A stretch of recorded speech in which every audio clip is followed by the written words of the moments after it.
Hola, ¿cómo están? Bienvenidos a la quinta semana de cursada de Programación 3. Soy Daniel Bertaccini y en este video les voy a comentar la tercera y última lectura sobre nombres que está tomada del capítulo 2 del libro Clean Code.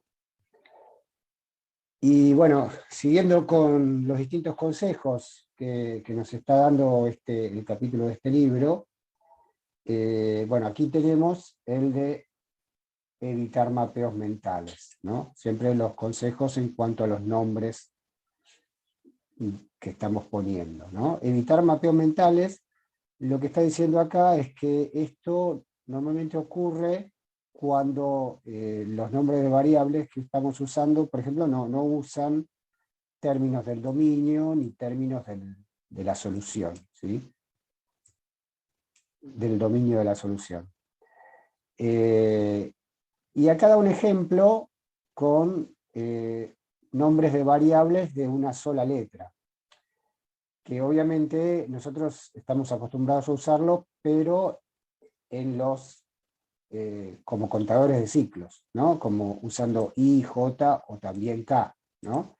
En ese caso, en realidad, como es un uso ya que está bastante extendido de usar esos nombres de variables en los contadores de ciclos, ahí no hay problema, ¿no?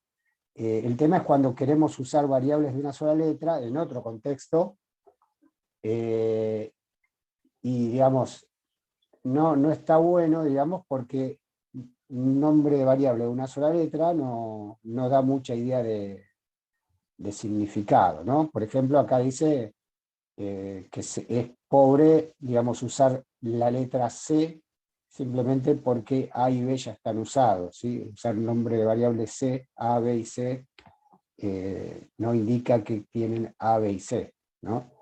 Y esto de evitar mapeos mentales, o sea, lo está diciendo más que nada porque, bueno, en general los programadores somos gente bastante inteligente y nos gusta demostrar esa inteligencia con ciertos juegos mentales. Entonces, por ejemplo, yo podría decir que, bueno, la variable que se llama R solamente es en realidad una URL al que le saqué el host y el esquema, ¿sí? Entonces, como decir, bueno, de la URL me quedó solo la R, digamos, ¿no? Pero, digamos, eso no es muy claro, ¿no? O sea, tal vez si yo escribí el código, por ahí para mí sí es claro, pero tal vez otro programador no le va a resultar muy claro ese juego mental, ¿sí? Y acá, en el último párrafo, justamente está diciendo que más que ser un programador listo o inteligente, tengo que ser un programador profesional, ¿sí? Y la diferencia es justamente que un programador profesional lo que va a buscar justamente es la claridad, ¿sí? Acá fíjense que la frase es: la claridad es lo importante, la claridad es rey, ¿sí? Los, los profesionales usan sus poderes para el bien y escriben código que otros puedan entender, ¿sí? Eso es lo que dice la última frase, ¿no? Bien. Siguiendo con los consejos, acá también habla de los nombres de clases y de los nombres de métodos. Bueno, esto creo que es algo que en general la mayoría de ustedes ya por costumbre creo que ya lo deben estar haciendo, ¿no? Pero las clases y los objetos, como representan eso, representan objetos, tienen que tener como nombres sustantivos, ¿sí? Como por ejemplo, no sé, acá customer, multipage, account, o sea, son sustantivos, o sea, no deberían ser verbos los nombres de clase o los nombres de variables que representan objetos, ¿sí? Tienen que ser sustantivos, nombres, ¿sí? Y acá también dice que se eviten las palabras como manager, processor, data, info, en el nombre de una clase, porque son palabras que en realidad no agregan nada, ¿sí? evitar esas palabras, porque son palabras muy huecas, ¿sí? Que no tienen mucha significación. En cambio, para los nombres de métodos, sí, obviamente no hay que usar sustantivos, sino justamente todo lo contrario, usar verbos, ¿eh? Porque justamente lo que representan los métodos en una clase son acciones. Las acciones se representan con verbos, ¿sí? Acá lo que dice que, bueno, hay que usar verbos o frases verbales, como por ejemplo post-payment, que sería, digamos, poner un pago, digamos, ¿no? Delete page, borrar página. O sea, acá no es un solo verbo, sino que es un verbo con un objeto, ¿sí? Un verbo seguido de un objeto, ¿sí? Lo que está borrando, ¿sí? O puede ser directamente un verbo como save, ¿sí? Guardar, ¿sí? También acá habla de un estándar de Java Bean, que tal vez algunos de ustedes ya lo conocen, que aplica para estos tres tipos de métodos, ¿no? Que son métodos comunes, ¿no? Los famosos getters, setters y predicados. En este caso los llama accesos, mutators y los predicados, ¿sí? Realmente por eso usamos get para métodos que obtienen o acceden a información, ¿sí? Set para métodos que modifican cierta información, y el prefijo is digamos, sería como para métodos que me devuelven un valor de verdad, ¿sí? Métodos que me devuelven verdadero o falso, ¿sí? O sea que estoy testeando una condición, ¿sí? Estoy preguntando si algo se cumple o no se cumple, ¿no? Y en ese caso, digamos, es como decir, bueno, en este caso, por ejemplo, isPosted es un ejemplo que da acá, ¿sí? Que es un método que se aplica sobre un cheque, ¿sí? Bien. También acá habla de los constructores, ¿sí? Y acá es importante esto que dice acá, porque dice, bueno, si tengo más de un constructor de una clase y que están sobrecargados, o sea, sobrecargados por el hecho de que los parámetros, los tipos de los parámetros son diferentes, ¿sí? O sea, yo puedo crear el mismo objeto. El ejemplo que da acá, por ejemplo, es con, supongamos, un número complejo, ¿no? Que un número complejo lo puedo crear a partir de un número real o un número entero, ¿sí? O con distintas entradas. Y en ese caso lo único que va a cambiar, digamos, es el tipo del parámetro que recibe. Y por ahí es poco claro, ¿sí? Porque, digamos, si yo sobrecargo, todos se van a llamar de la misma manera. Cuando yo invoco a un constructor, lo hago haciendo new, el nombre de la clase, y entre paréntesis va a ir el parámetro, ¿sí? Pero fíjense que acá, si yo pongo 23.0 es un número real, y si pongo 23 sin el punto 0, tal vez esté usando otro constructor que reciba un número entero. Entonces, como para dejar bien explícito qué constructor estoy usando, en realidad, en lugar de usar un constructor, lo que puedo hacer es usar métodos de clase, y entonces en los métodos de clase yo puedo ponerle un nombre que indique cuál es el parámetro que estoy recibiendo. Por ejemplo, acá, from real number sería un método estático, ¿sí? No es un constructor. Es un método estático de clase que recibe el parámetro e internamente llamará al constructor, ¿sí? Al constructor que recibe un número real. Pero acá queda, digamos, más claro que estoy creando un número complejo desde un número real. Incluso la forma de leerlo es número complejo desde un número real, ¿no? Es como más directo, ¿sí? Queda claro. Y una cosa, una buena sugerencia, que es lo que dice acá, es que digamos, si yo quiero forzar que siempre invoquen este método y no que usen el constructor, lo que puedo hacer es que el constructor lo pongo como privado, ¿sí? Entonces, al ponerlo como privado, desde afuera solamente van a poder llamar al método estático, ¿sí? Obviamente, el método constructor sigue existiendo y va a ser invocado solo desde adentro de la clase. Por ejemplo, solo desde adentro de este método estático. Bien, entonces, esta manera nos permitiría identificar en el nombre, ya en el nombre del método, cuál es el parámetro que recibe. Bien, pasemos a la siguiente página, que ya es la última, ¿no? Porque esta lectura solamente tiene 2 páginas. Y lo siguiente que dice acá es que no nos hagamos los listos, ¿sí?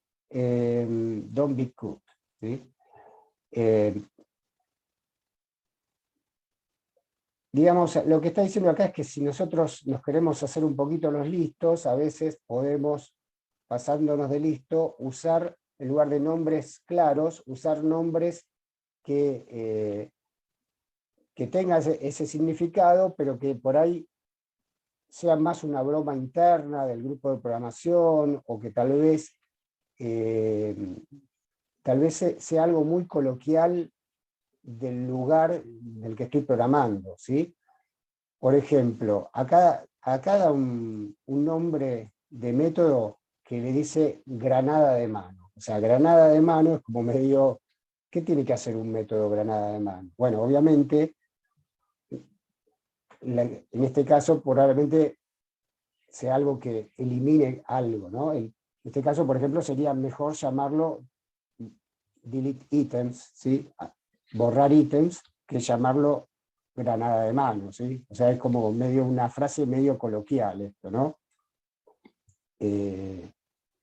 Hay que siempre buscar la claridad y que quede bien, o sea, que quede bien determinado qué es lo que hace el método, y que no usemos palabras que son muy regionales, ¿no? Por ejemplo, acá también dice que en lugar de kill no usemos whack, ¿sí? Kill, obviamente todo el mundo ya sabe lo que significa kill, es matar, ¿no? Pero kill normalmente se usa, por ejemplo, para abortar o matar un proceso, ¿sí? Y whack es una palabra más coloquial que significa pegar duro, bueno, depende, digamos, o sea, y es coloquial, o sea, es algo más que por ahí en determinado país no entienden qué significa esa palabra, ¿no? Esto también tiene que ver con, digamos, uno está por ahí acostumbrado a programar y usar palabras que todos entendemos por ahí acá, en la ciudad de Buenos Aires, pero si uno está en un equipo donde hay personas de distintos países, uno trabaja con compañeros de otros lados, y ahora es muy común, digamos, que uno trabaje en equipos internacionales, ¿no? En algunas empresas, y bueno, uno tiene que tratar de usar nombres que sean entendidos por todos, ¿sí? O sea, hay que tener un poco de cuidado con eso también.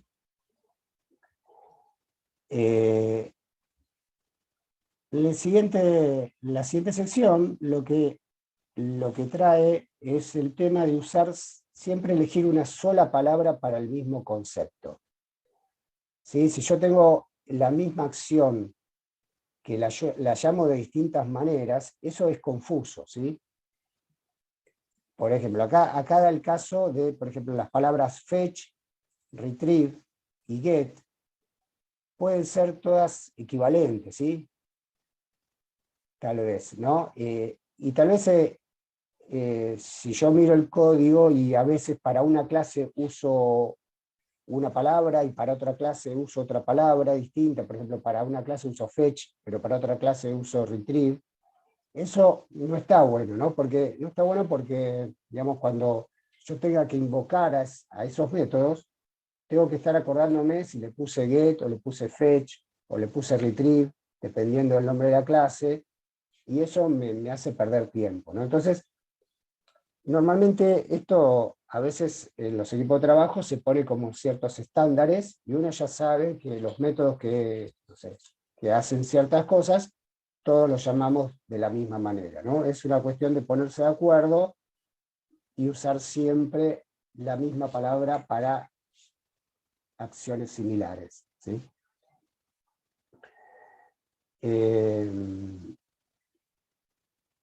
Bien, ¿sí? También acá, también es confuso, por ejemplo, dice tener un controlador, un manager, un driver, ¿no? Que por ahí son cosas que significan cosas parecidas y tal vez pongámonos de acuerdo y usemos siempre la misma palabra, ¿no? Bien, acá dice cuál es la diferencia esencial entre un device manager y un protocol controller, ¿sí?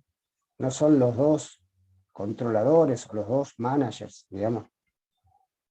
Los dos son drivers. Bueno, o sea, hay que tratar de unificar esa terminología. Bien, y como último parrafito, digamos, acá termina la lectura, acá habla de don't pan. Don't pan en inglés sería como no usar juegos de palabras, ¿sí? Acá lo que dice es evitar usar la misma palabra para dos significados, para dos propósitos, ¿sí? Porque, digamos, eso es algo que nosotros en castellano también tenemos, ¿no? En inglés también, que a veces una misma palabra puede significar cosas distintas, entonces uno puede jugar con eso, ¿no? Bueno, hay que evitar ese juego, ¿sí? Que cada palabra signifique una sola cosa, ¿sí? ¿Sí? Usar el mismo término para dos ideas diferentes, eso esencialmente es, acá lo llama pan, es un juego de palabras, ¿no? Eso hay que evitarlo. Bueno, con este último consejito terminamos entonces la última lectura sobre nombres. Y bueno, siempre acuérdense que el propósito de estas lecturas es que incorporen todos estos consejos en sus programas, ¿sí? A la hora de escribir sus programas. Y bueno, cualquier duda o comentario sobre esto, bueno, nos pueden consultar por los canales habituales, en la clase presencial o por los canales de consulta habituales. Si tienen alguna duda sobre esto, nos pueden consultar. Bueno, que tengan una muy buena semana y nos estamos viendo.